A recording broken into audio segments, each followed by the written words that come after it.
Last year, when we were first putting together this conference, and some of us got together, I was pretty sure that we needed to set a target, not too far in distance, but something which, because in this fast-changing world, even 7-8 years is a long time. So we said, why not aim for $100 billion, which at that time was roughly about 5 lakh crores for this large industry. I do believe that it's not an unrealistic target for several reasons. And my optimism stems not from any personal sort of dreaming, but from the fact that there is enough evidence on ground to suggest that this target is attainable. Let's look at some of the points which perhaps my colleagues have touched upon, but we need to emphasize. Our industry is very diverse. As an industry, we employ over 10 million people, so it makes us one of the largest employers in this country, and hence not only is it a powerful medium of transformation, social change, information and entertainment, it is also a huge employment generator, and it touches the lives directly of about 5 crore people in this country, while addressing a larger constituency of about 60-70 crores. The fact is that our performance, although at 18% CAGR is commendable in global terms, is far short of the potential.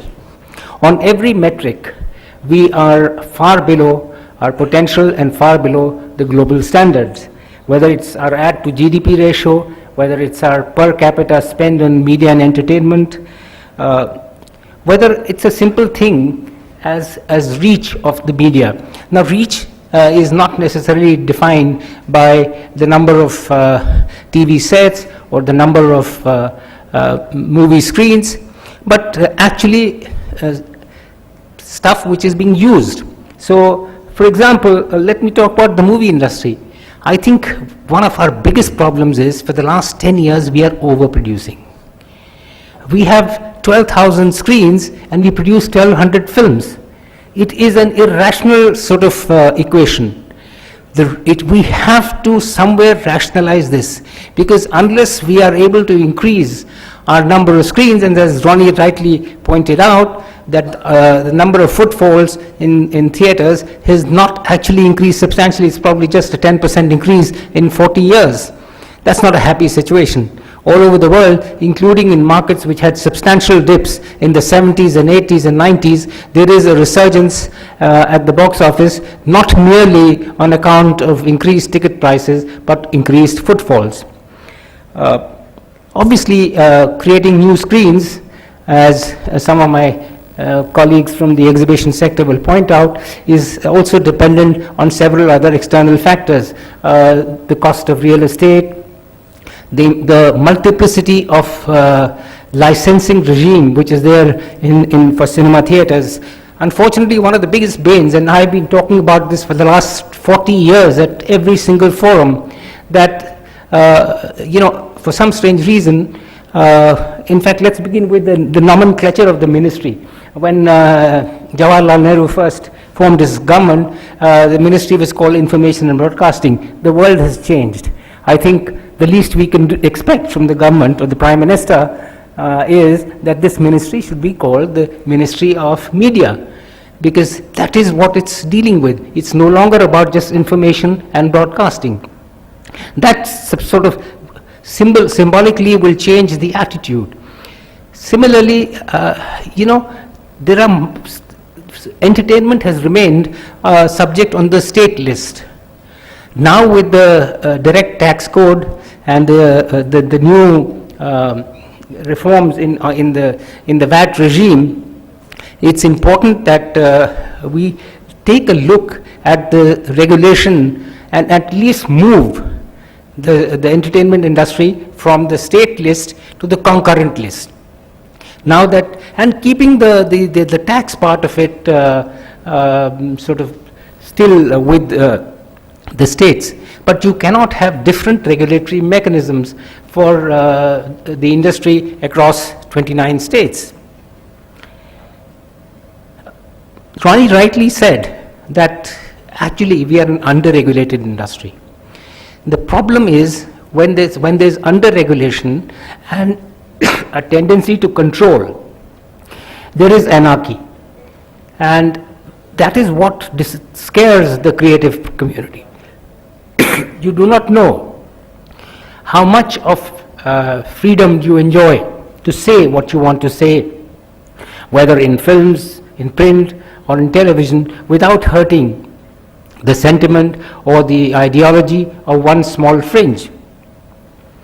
The sanctity of even a Supreme Court judgment in the case of Prakash Jha's film, which said that once the Central Board of Film Certification has certified a film, no state government should, without serious reason, impinge on the exhibition of a film. We find that this is happening more and more often.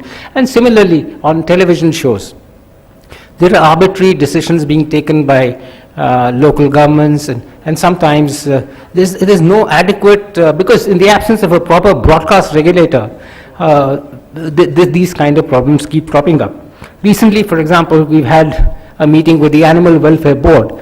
Anyone who's in this creative, in the creative fraternity will realize the kind of draconian steps which the Animal Welfare Board is proposing is really scary. I mean, you will not be able to show a pet in the home, you will not be able to show simple rural life, and there is no method to it.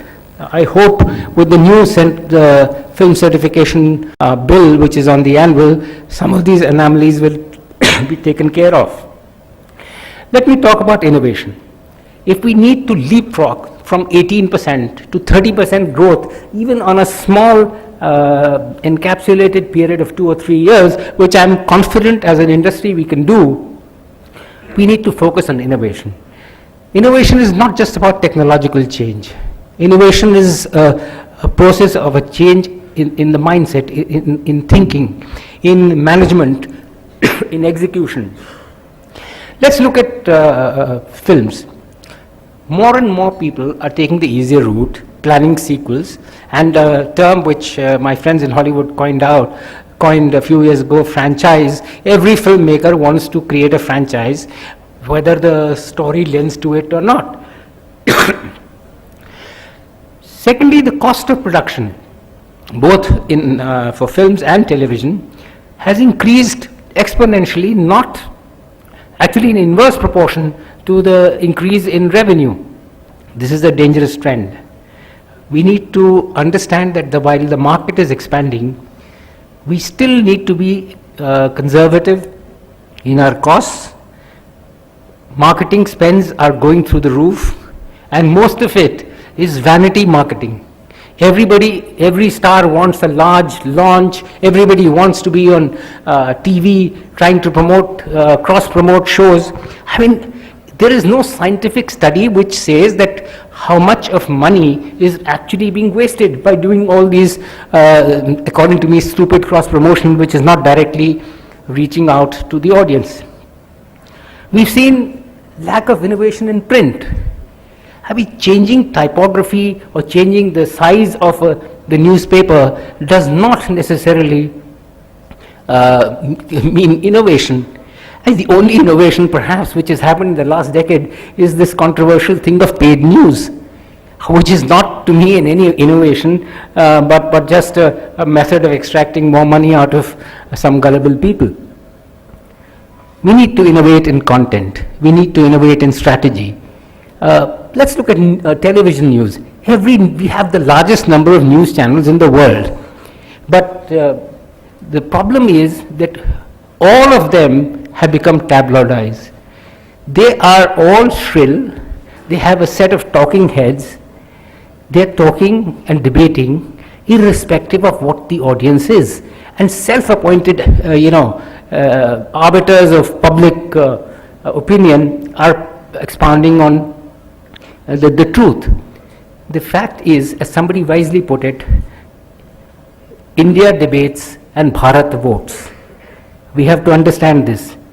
It's a self-created, small, cozy club of a few thousand people who keep addressing themselves through different television channels, and I think that's not innovation. Soon there will be audience fatigue.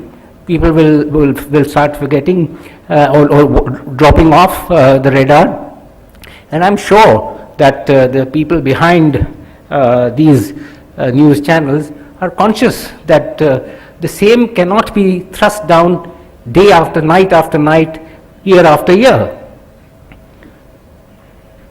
Let's look at entertainment programming.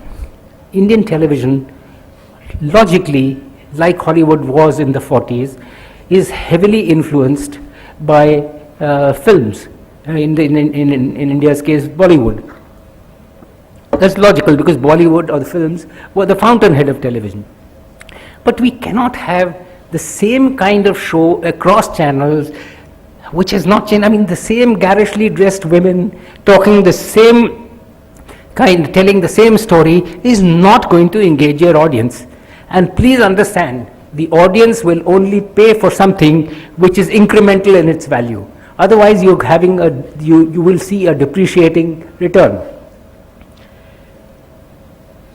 Regulation, as Ronnie and Uday have said, is important. I think we need to take a little more holistic view of this, and I request the Minister.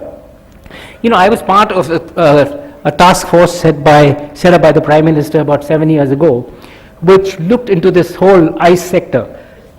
I'm sad to say, except a few small token things which have been done, most of that report has been ignored. My suggestion to you, sir, is that why cannot we create a small task force which is like a standing committee of the industry and the government to be able to interact regularly?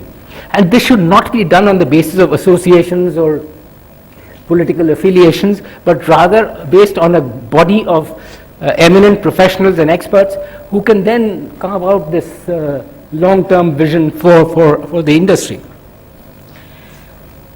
We've always talked about the fact that the overseas market has a huge potential.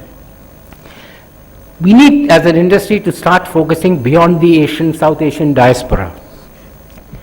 You cannot grow if you address 40, 50, 60 million people around the world. You need to take that leap in faith. And that leap in faith is not going to happen by telling some conventional story which does not carry beyond the geographical borders, whether it's in film or in television.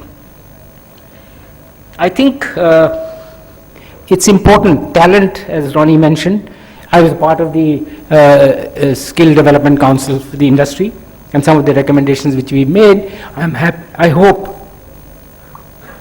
they are implemented soon. We need, my rough estimate is that we need 500,000 trained professionals in this industry in the next 5 years, if we have to grow the way we envisioned. At the end of the day, we need three things. We need an industry which is aware of its potential, conscious of its shortcomings, and willing to change. We need a government which is proactive and understands that this is no longer about entertaining people. It is about social transformation. It is about a huge employment generator, and it's about a huge business by itself.